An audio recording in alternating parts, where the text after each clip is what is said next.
토요일과 주일 그리고 오늘 본문까지 레위기 8장과 9장은 제사장에 관련된 내용을 기록하고 있습니다. 8장에서는 제사장의 위임식에 대한 내용이 기록되어져 있고요. 9장에는 제사장 위임식 이후에 드려지는 그 아론의 첫 제사에 대한 내용이 기록되어 있습니다. 제사장의 위임식에 대한 규례는 이미 출애굽기 29장에 받은 규례입니다. 하나님으로부터 이미 받은 규례입니다. 그 성막을 지을 때와 마찬가지로 오늘 레위기 8장과 9장의 본문을 유심히 보시면은 반복적으로 등장하는 표현이 있음을 우리가 알 수 있습니다. 그것은 바로 여호와께서 모세에게 명령하심과 같았더라입니다. 이 반복되는 표현은 강조를 의미하겠죠. 그렇다면 무엇을 지금 강조하고 있는 겁니까? 제사장으로 위임받는 것이 인간의 선택이 아니라 하나님의 선택이다. 그리고 인간의 자의적인 요소가 철저히 배제된 하나님의 명령이다. 또 제사를 집행하는 제사장의 권위는 하나님께로부터 나온다라는 것을 강조하고 있는 겁니다. 이것이 제사, 오늘날로 표현하면 예배의 본질이라고 할 수 있겠습니다. 1절을 보시겠습니다. 8째 날에 모세가 아론과 그의 아들들과 이스라엘 장로들을 불러다가, 여기 보시면 8째 날이라고 기록되어 있는데 8째 날은 어떤 날입니까? 우리 8장 33절을 보시면 이렇게 기록되어 있습니다. 위임식은 이래 동안 행하니 위임식이 끝나는 날까지 이래 동안은 회막문에 나가지 말라. 제사장의 위임식이 7일 동안 진행되었습니다. 제사장의 위임식은 단순히 사람들이 보기에 뭔가 특별한 의미를 가지는 웅장하고 화려한 퍼포먼스가 아닙니다. 그 절차와 내용, 수행하는 모든 과정이 여호와의 엄중한 명령으로만 진행되는 7일간의 위임식이었습니다. 제사장의 위임식이 진행되는 그 기간 중에 아론과 그의 아들들은 회막 밖으로, 성막 밖으로 나갈 수가 없었습니다. 그것은 거룩한 제사장으로서의 위임이 최종적으로 완료되기까지 그들의 성막 밖에 어떠한 부종으로부터 접촉하지 못하도록 엄격히 보호하기 위함이었습니다. 만일 그들이 이 명령을 어기고 나갈 경우 어떻게 됩니까? 8장 35절을 보면 죽음을 면치 못한다라고 이야기를 하고 있습니다. 도대체 제사가 무엇이길래? 제사장이 누구이길래? 여호와의 명령을 어길 경우 목숨을 담보로 해야 만큼 하나하나가 엄중하고 거룩하게 진행되는 것일까요? 제사는 이스라엘이 하나님 앞에 나아갈 수 있도록 하나님께서 마련해 주신 겁니다. 이스라엘의 측면에서, 우리 인간의 측면에서 어떠함과 무엇인가를 준비해서 하나님께서 허락하신 게 아니라는 겁니다. 하나님께서 택한 백성들이 정결되게 할 수 있는, 그 하나님과의 관계 속에 온전해질 수 있는 그 은혜의 방편을 세밀하게 마련해 주신 것이죠. 제사장은 누구입니까? 이 엄중하고 하나님이 준비하신 그 명령대로 모든 제사를 수행하는, 그 모든 것을 받드는 하나의 연결고리입니다. 인간의 어떠함이 아니라 하나님의 적극적인 은혜로 제정된 죄사함의 방법이 바로 제사입니다. 그래서 하나님이 제정해 주신 방법, 이 방법이 너무 중요한 겁니다. 그래서 계속되고 반복되는 게 하나님의 여호와의 명령대로, 여호와의 명령하심과 같았더라. 이렇게 아론이 지금 광야에서 첫 예배를 드리고 있는 겁니다. 위임식이 다 마쳐졌습니다. 이제 아론이 제사장 직무를 수행하는 첫날인데요, 모세가 아론과 그의 아들들과 장로들을 부르죠.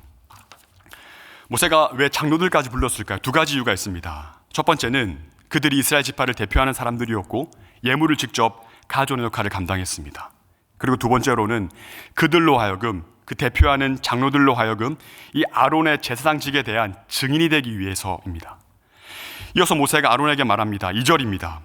가축 중에서 속죄제에 드릴 그 정결 예물로 무엇을 가져옵니까? 숫송아지입니다. 그리고 번제에 드릴 번제물로 숫양을 가져오라라고 말합니다. 제사를 명령하고 또 준비하는 모든 과정에 그 모세의 지도자의 어떤 자의적인 판단이나 또 다른 합리적인 이유를 대지 않습니다. 그런 것들이 전혀 포함되어 있지 않습니다. 이미 앞서 정해진 규례대로, 위로부터 받은 그대로, 하나님의 명령대로만 제사의 모든 과정이 준비되고 진행됩니다.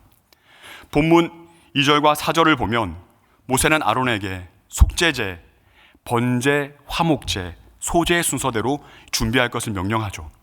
공동체적으로 드려지는 첫 제사인인 만큼 모든 제물들은 더 가치 있는 수컷 짐승들로 준비합니다. 그리고 아론의 제사장직을 증인하는 그 대표들을 불러 모아서 소집한 가운데 명령대로 말씀하신 그대로 최상의 제물이 준비가 마쳐졌습니다.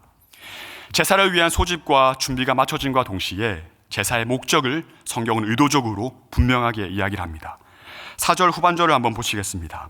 이렇게 기록하고 있습니다. 오늘 여호와께서 너희에게 나타나실 것임이라 하매. 여러분 원문을 보시면 여기 오늘이란 단어 앞에 키라는 왜냐하면이라는 접속사가 포함되어 있는 것을 확인할 수 있습니다. 제사의 목적을 분명하게 설명하는 것이죠. 제사의 목적이 무엇입니까? 왜냐하면 너희가 이렇게 엄중하게 명령대로 준비하고 철저하게 집행해야 되는 그 이유는 바로 영광스러운 하나님의 임재 때문입니다. 위로부터 임하시는 하나님의 나라. 뭔가 우리가 하나님의 임재 안으로 들어간다라는 표현을 많이 쓰는데 정확한 표현은 그것이 아닙니다. 하나님의 나라가, 그분의 임재가 우리를 덮는 것입니다. 우리를 집어삼키는 것입니다. 이것이 신약의 성령 충만과도 동일한 표현이라고 말할 수 있습니다. 이것이 모세가 명령한 것이고 또 모든 회막 앞으로 이제 그들이 모여서 온 회중이 함께 여호와 앞에 나와 섰습니다. 그리고 이 모든 것이 준비된 상황에서 6절을 보면 제사의 조건을 분명하게 이야기를 하고 있습니다. 6절이 다 같이 한번 읽어보겠습니다. 6절입니다. 시작.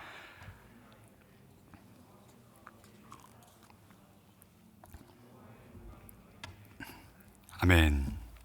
무슨 말입니까? 쉽게 직역하면 이렇습니다. 여호와께서 너희에게 명령하신 것이다. 그러면 여호와의 영광이 반드시 너희 앞에 나타날 것이다. 이 여호와의 영광스러운 임재를 경험하기 위해서 반드시 전제되는 조건은 단 한 가지입니다. 무엇입니까? 그것은 바로 여호와의 명령대로 말씀에 대한 온전한 순종이죠. 말씀대로 순종할 때에만 영광스러운 하나님의 임재를 경험할 수 있다라고 성경은 우리에게 이야기합니다. 죄사함과 용서가 있는 예배, 그 하나님과의 친밀한 만남과 온전한 교제와 그 사귐이 있는 그 예배의 핵심은 바로 말씀에 대한 신뢰를 근거로 한 우리의 온전한 순종임을 강조하고 있는 것이죠. 순종의 예배가 있는 곳에 반드시 하나님의 영광이 있음을 우리는 기억해야 됩니다. 이 아침 드려진 우리의 새벽의 예배가 이런 예배가 되었으면 좋겠습니다. 이어지는 8절부터 21절까지는 하나님의 명령대로 앞서 정해진 규례대로 제사장 아론과 온 회중이 함께 드리는 첫 번째 공동체적 예배, 공적 예배가 드려집니다. 8절부터 11절까지는 제사장들을 위한 속죄제가 드려지고 12절부터 14절까지는 제사장을 위한 번제가 드려집니다. 또 이어서 15절부터 17절까지는 속죄제, 번제, 소제의 순서대로 백성을 위한 제사가 드려지고 마지막으로 18절부터 21절까지는 백성을 위한 화목제가 드려집니다. 이처럼 공동체적으로 드려지는 공적 예배의 이 모든 준비와 수행이 21절의 마지막 부분의 말씀처럼 어떻습니까? 모세가 명령한 것과 같았더라. 철저히 여호와의 명령대로만 준행되었습니다. 모든 제사가 명령한 대로 진행되어지고 또 제사를 집행했던 아론이 제단에서 내려온 후에 모세와 아론이 함께 하나님의 임재가 있는 회막으로 그 성막 안으로 들어갑니다. 모세와 아론이 회막에서 나온 뒤 바로 백성들을 축복하는 장면이 성경에 기록되어 있습니다.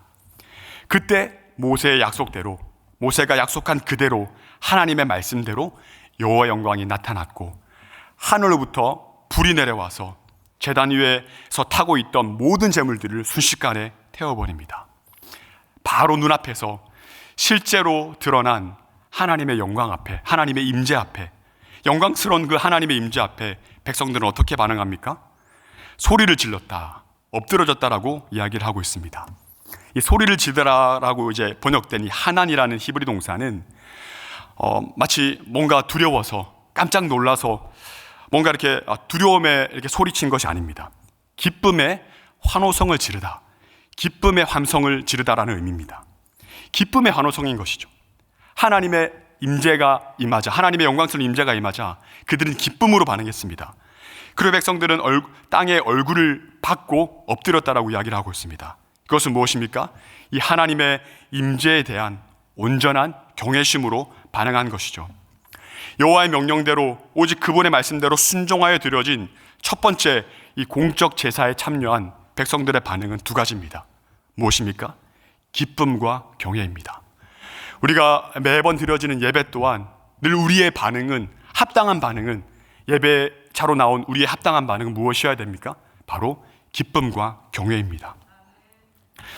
사랑하는 성도 여러분, 예배의 궁극적인 목적이 무엇이라 생각하십니까? 그것은 바로 하나님의 영광스러운 임재를 경험하는 것입니다. 하나님의 임재를 경험하기 위한 예배자의 태도와 자세는 어떠해야 됩니까? 오늘날 우리가 예배를 위해서 구약의 제사처럼 이렇게 동물을 잡아서 피를 뿌리고 지방과 고기를 태워서 드리지는 않지만, 그때나 지금이나 하나님을 대면하는, 그 하나님의 영광스러운 임재를 대면하는 예배의 본질, 그 의미는, 그 태도는 동일하다고 생각을 합니다. 하나님에 대한 두려움이죠. 무슨 말입니까? 여러분, 하나님에 대한 두려움이 무엇을 두려워야 됩니까? 레위기의 핵심 주제인 내가 거룩하니 너희도 거룩하라, 이 하나님의 거룩하심에 대한 두려움입니다.